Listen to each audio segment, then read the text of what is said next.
Now our next topic is importance of yoga. ठीक है बेटा, जैसे आपको पता ही है कि एक जनरल सा टॉपिक है कि योगा की इम्पोर्टेंस क्या है, इसके बेनिफिट्स क्या है। ठीक है, अगर इस बात को ध्यान में रख के हम ये क्वेश्चन अपना कंप्लीट करें तो बहुत सारे पॉइंट्स बनते हैं। योगा करने से हमारी कंसंट्रेशन पावर इंप्रूव होती है, हमारा स्ट्रेस रिड्यूस होता है, हमारी फ्लेक्सिबिलिटी इंक्रीज होती है, योगा हमें डिजीज से प्रिवेंट करता है। ठीक है, हमारे इंटरनल ऑर्गन्स है वो फिट रहते हैं। ठीक है, ओबेसिटी से हमें बचाता है योगा। तो बहुत सारे पॉइंट्स बनते हैं। You have to write this point into the in the mean of headings और you have to explain each point in 5 to 6 lines. ठीक है, ये जर्नल टॉपिक है, इसको क्रैम करने की जरूरत नहीं है। ठीक है, आप इसको इसके कंसेप्ट को समझिए और उसके अकॉर्डिंग लिखिए। यहाँ पे देखिए आपको बहुत सारे पॉइंट्स लिखे हुए मिलेंगे। 9 पॉइंट तो यही शो हो रहे हैं आपको। Reduce tension, improve concentration, clean respiratory organs, control sense organ, relax the body, cure various disease. ठीक है, तो आपने जैसे जितने भी ये सारे पॉइंट लिखे हैं इनमें से आपको जो इंपॉर्टेंट लगते हैं या आपको इसके कंसेप्ट के अकॉर्डिंग जो आपके माइंड में कुछ पॉइंट्स आ रहे हैं, यू हैव टू राइट। बस ये है कि जो आपकी एक्सप्लेनेशन है वो अकॉर्डिंग टू द हेडिंग होनी चाहिए और जो हेडिंग है वो अकॉर्डिंग टू द क्वेश्चन होनी चाहिए।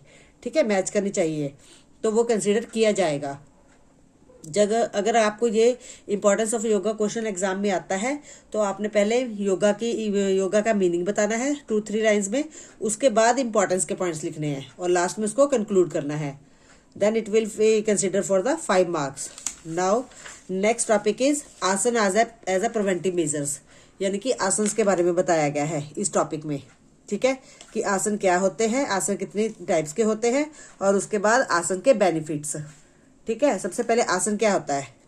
आसन एक हमारी बॉडी द्वारा बनाएगी वो कंफर्टेबल पोजीशन होती है जिसमें हम ज्यादा से ज्यादा देर तक बैठ सकते हैं। ठीक है, तो क्या है, कहते हैं according to Brahmopanishad asana is to sit in a comfortable position और posture for everlasting period, जिसमें हमें कंफर्टेबल महसूस होती है और हम उस पोस्चर को काफी देर तक बनाए रखते हैं इजी वे में।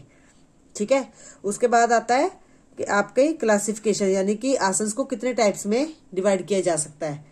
ठीक है, कितने टाइप्स के आसन होते हैं। अगर जब हम बच्चों से जनरली ये क्वेश्चन पुट करते हैं तो बच्चे डिफरेंट डिफरेंट पोस्चर के नेम ले लेने शुरू कर देते हैं। ताड़ आसन, पद्मासन, ऐसे बोलना शुरू कर देते हैं। वो सिर्फ पोस्चर्स के नेम है, पर्टिकुलर आसन के उनकी क्लासिफिकेशन नहीं है। उनको आसन को क्लासीफाई हम उनके बेनिफिट्स के हिसाब से करेंगे। ठीक है, नाउ तो उस कैटेगरी के अकॉर्डिंग जो फर्स्ट आसन की टाइप है दैट इज ध्यानात्मक आसन। ध्यानात्मक, ध्यान लगाना, यानी कि मेडिटेटिव पोज। हम सुबह मॉर्निंग आपको करवाते थे ना, पहले जब आप आते थे और आपको मेडिटेटिव पोज में बिठा देते थे, ओम का उच्चारण करते थे आप, तो वो कौन सा पोस्चर होता है, वो ध्यानात्मक आसन हो जाते हैं। ठीक है, तो उसमें आपके पद्मासन, सुखासन, वज्रासन, वो सारे आसन आ जाते हैं। ठीक है, नंबर 2 रिलैक्सेटिव आसन, जिनसे हमारी बॉडी को रिलैक्स मिलता है। ऐसे आसन जिनसे हमारी बॉडी को रिलैक्स मिलता है, जैसे आपका हो गया शवासन, सबको ही पता है। ठीक है, नंबर 3 कल्चर और करेक्टिव पोस्चर्स। ठीक है, कल्चर और करेक्टिव आसन बोलते हैं जिनको, नेम से पता लग रहा है ना। करेक्टिव मीन्स किसी प्रॉब्लम को ठीक करने वाले। जैसे हम बोलते हैं कि रेस्पिरेटरी से रिलेटेड कोई प्रॉब्लम है तो आप प्राणायाम कीजिए, बैक पेन है तो आप ये आसन कीजिए, है ना। तो अगर किसी पर्टिकुलर डिजीज को ठीक करने के लिए हम कोई आसन बताते हैं, जैसे आपके इस चैप्टर में भी डायबिटीज के लिए, अस्थमा के लिए, हाइपरटेंशन के लिए अलग अलग आसन बताए गए हैं, सेम एज इट इज आपके करेक्टिव आसन है वो इस कैटेगरी में आएंगे। ठीक है, तो ये हो गया इसकी टाइप्स। आगे आ जाता है जी प्रिवेंशन फ्रॉम डिजीज। आसन है हमें डिजीज से बचाते हैं। डिजीज से हम कब बचे रह सकते हैं, जब हमारे इंटरनल सारे सिस्टम है वो प्रॉपरली वर्क करेंगे। ठीक है, तो यानी कि फिर हमें कोई भी प्रॉब्लम है नहीं आ सकती। तो इसके लिए आपको पता होना चाहिए कि हमारी बॉडी के अंदर टोटल 11 जो है सिस्टम्स है जिनके ऊपर हमारी बॉडी है पूरा बेस होके काम करती है। ठीक है, अगर वो 11 के 11 सिस्टम प्रॉपरली वर्कआउट करेंगे तो हमें कोई भी डिजीज है नहीं लग सकती है।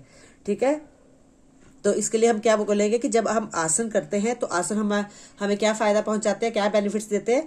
कहते हैं improve digestive system, improve circulatory system, improve respiratory system, nervous system.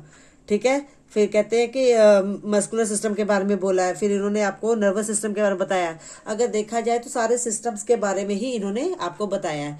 तो ये आपके लिखने के ऊपर, ढंग के ऊपर निर्भर करता है कि आप उस हेडिंग्स को कैसे एक क्रिएटिव वे से लिखते हो कि वो अच्छी लगे एक्सटर्नल को। ठीक है, जैसे आप बुक में देखो कि इनकी जो वर्डिंग अलग अलग है, लेकिन अगर आप इनको पढ़ोगे तो देखोगे इसके इनके एक्सप्लेनेशन के अंदर के इनको प्रॉपरली सिस्टम के साथ, यानी कि सिस्टम की इम्प्रूवमेंट के साथ जब हम आसन करते हैं तो सिस्टम कैसे इम्प्रूव होते हैं, वो कैसे एफिशिएंटली वर्क करते हैं, ठीक है, जिसका हमारी फिटनेस के साथ रिलेशन बनता है। तो ऐसे आपने एक्सप्लेनेशन है देनी है। तो सेम एज इट इज, अगर आसन के बेनिफिट्स के ऊपर क्वेश्चन आता है, एज अ प्रिवेंटिव मेजर के ऊपर क्वेश्चन आता है, तो आपने आसन का पहले मीनिंग बताना है 2-3 लाइंस में। उसके बाद आपने कोई भी 5 पॉइंट्स है आपने लिख देने हैं इससे रिलेट करके, बेनिफिट से रिलेट करके, और उसके बाद लास्ट में उसको कंक्लूड कर देना है, ठीक है, उसका कंक्लूजन दे देना है। Now this is the topic of asans. Now let us start our next topic.